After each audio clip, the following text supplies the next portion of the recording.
Il est 8h30 à Jérusalem, 7h30 à Paris. C'est l'heure de la revue de la presse et des médias israéliens de ce dimanche matin sur Studio Kalita, relayé sur les ondes de Radio J. Et la manchette des quotidiens israéliens de ce dimanche matin est tout simplement incroyable. Pourquoi ?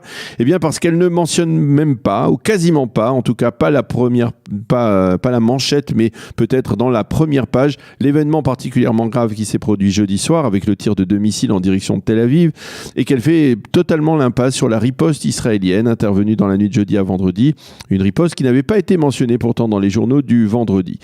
Bref, en d'autres termes, le brusque regain de tension de jeudi soir, la forte riposte de Tsahal dans la nuit de jeudi à vendredi passe à l'as ce matin, et ce au profit de ce qui est devenu durant le week-end l'affaire du téléphone portable de Benny Gantz. Je vous rappelle que jeudi on avait appris que le téléphone du numéro 1 de Bleu Blanc avait été forcé par les hackers iraniens. Israël Hayom avait même affirmé par la suite sur son site que ce téléphone renfermait des informations embarrassantes. Alors, vendredi après-midi, moins d'une heure avant Shabbat, Benny Gantz a donné une conférence de presse à Nahal Oz, à quelques dizaines de mètres de la barrière de sécurité qui sépare Gaza de l'État d'Israël. Et il a donné sa version des faits, une version qui est reprise ce matin à la une du Yediot Aharonot. Je ne suis pas l'objet de pression, sous-entendu de la part des Iraniens, a déclaré Benny Gantz. Il n'y a pas dans mon téléphone portable de vidéos intimes embarrassantes, mais il y a effectivement des informations personnelles sensibles. Au sein de Bleu Blanc, on a accusé Binyamin Netanyahou d'avoir utilisé des informations top secrets contre son adversaire politique. C'est ce qu'a déclaré Moshe Yaalon, l'ancien chef d'état-major numéro 3 dans la liste de blanc. Ce ne sont pas les Iraniens qui ont forcé le téléphone de Gantz, a affirmé Moshe Yaalon. Et enfin, Binyamin Netanyahou affirme que les Iraniens soutiennent la candidature de Benny Gantz. C'est ce que le Israël Hayom appelle la tempête Gantz, et le quotidien gratuit part de l'étape des accusations mutuelles. À Bleu-Blanc, on accuse Netanyahou de diffuser des mensonges. C'est tout ce qui lui reste actuellement pour faire face à notre poussée électorale, dit-on, du côté de Bleu-Blanc. Mais revenons au Yediot Aharonot qui fournit en révélation exclusive une information. Le parti Bleu-Blanc a demandé au conseiller juridique du gouvernement de vérifier s'il y a un certain bureau à Jérusalem, ce sont les termes utilisés par les responsables de Bleu-Blanc, si ce certain bureau à Jérusalem n'est pas responsable des fuites sur le téléphone de Benny Gantz. Et lorsque l'on parle de bureau à Jérusalem, eh bien, on sous-entend bien entendu la présidence du conseil. Et ce matin, en une du Yediot Aharonot, Nahum Barnea a écrit lors de sa conférence de presse devant la bande de Gaza, Benny Gantz a dit tous les messages qu'il devait dire, mais son comportement montrait qu'il était bel et bien embarrassé. Et au lieu de contre-attaquer contre Netanyahou, il a parlé d'éthique et de morale. Ce n'est pas comme cela qu'il remportera son combat. Et enfin, écrit Nahum Barnea, il faut poser une question. Si on prétend, comme le Binyamin Netanyahou le fait, que les Iraniens ont choisi Benny Gantz comme Premier ministre ou comme prochain Premier ministre, pourquoi avait-il besoin de forcer son téléphone portable ? Voilà donc pour ce dossier étonnant qui domine depuis ce week-end la campagne électorale, mais tout de même impossible de ne pas avoir une réponse claire ce matin sur ce qui s'est passé jeudi soir et dans la nuit. Les médias hier soir ont, semble-t-il, adopté l'idée que les tirs des 2 missiles ont été effectué par erreur, et après que Tsahal ait bombardé une centaine de cibles, les 2 parties ont cessé le feu. Et pour faire baisser la tension, le Hamas a même annulé pour la première fois depuis 1 an les manifestations de la marche du retour le long de la barrière de sécurité vendredi dernier.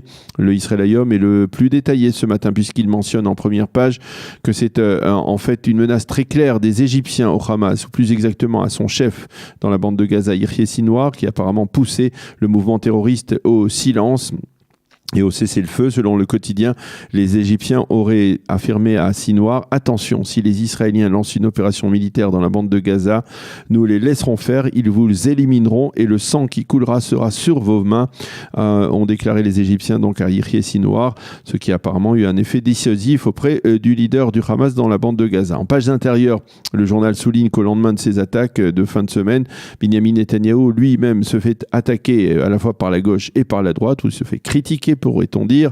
À droite, c'est une fois de plus l'enfant terrible du gouvernement Naftali Bennett qui a parlé de réaction pathétique de la part de Netanyahou au tir des 2 missiles. Quant à Benny Gantz, il a pour sa part reproché à Netanyahou de laisser le Hamas déterminer la politique à mener dans la bande de Gaza.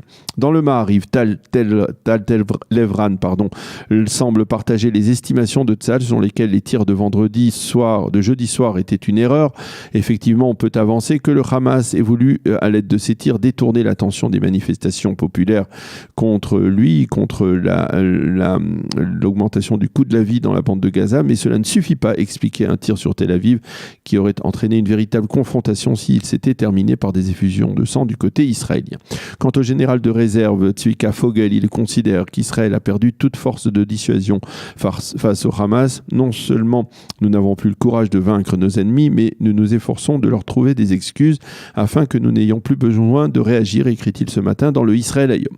Quant aux manifestations anti-Hamas dans la bande de Gaza, elles se sont donc poursuivies durant le Shabbat, se sont développées avec en particulier un Palestinien qui s'est immolé, qui a été grièvement blessé. Un des responsables du Hamas affirme qu'il n'est pas facile de déterminer qui provoque ces manifestations, mais selon lui, le Hamas possède certains indices qu'il s'agirait de responsables de l'autorité palestinienne, épaulés bien entendu, comme les accuse en général le Hamas, par les services de sécurité israéliens. Le Haaretz, lui, se penche sur ces manifestations et indique que 500 Palestiniens ont été arrêtés au cours du week-end et des journalistes ont été frappés au cours de ces émeutes contre la vie chère à Gaza. Revenons à la campagne électorale avec, dans les journaux de ce matin, la crainte des dirigeants de Otzma Yehudit de voir la candidature du docteur Michael Ben-Ari invalidée par la Cour suprême.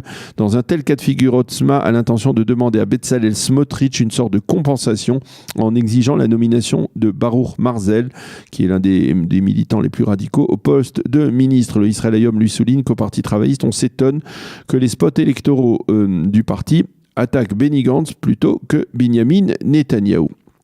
Les journaux israéliens mentionnent également en évidence ce matin la démission du juge Chaoni Abash. Il s'agit du juge qui a interdit à Binyamin Netanyahou de financer ses avocats à l'aide de dons reçus de la part de son riche cousin Nathan Melikovski. Le juge a démissionné en affirmant qu'il était l'objet de pression politique sans plus de précision.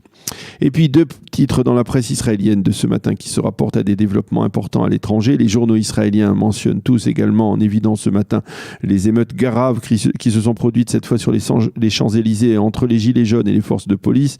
Et les sites et quotidiens israéliens s'attardent en particulier sur l'incendie du Fouquet hier, donc sur les Champs-Élysées. Et puis bien évidemment, tous les quotidiens reviennent, et certains en première page ce matin, sur le massacre des mosquées commis par Brenton Tarrant, qui a diffusé en direct son méfait, qui a sauvagement assassiné une 50aine de fidèles dans les mosquées de Christchurch en Nouvelle-Zélande. Voilà donc pour cette revue de la presse et des médias israéliens de ce dimanche matin. Nous allons marquer une pause.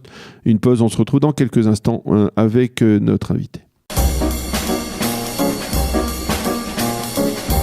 Pour mieux s'immerger dans la réalité politique, sécuritaire, économique et sociale d'Israël, connectez-vous chaque matin sur Studio Kalita. Daniel Haïk vous y attend pour sa revue de la presse.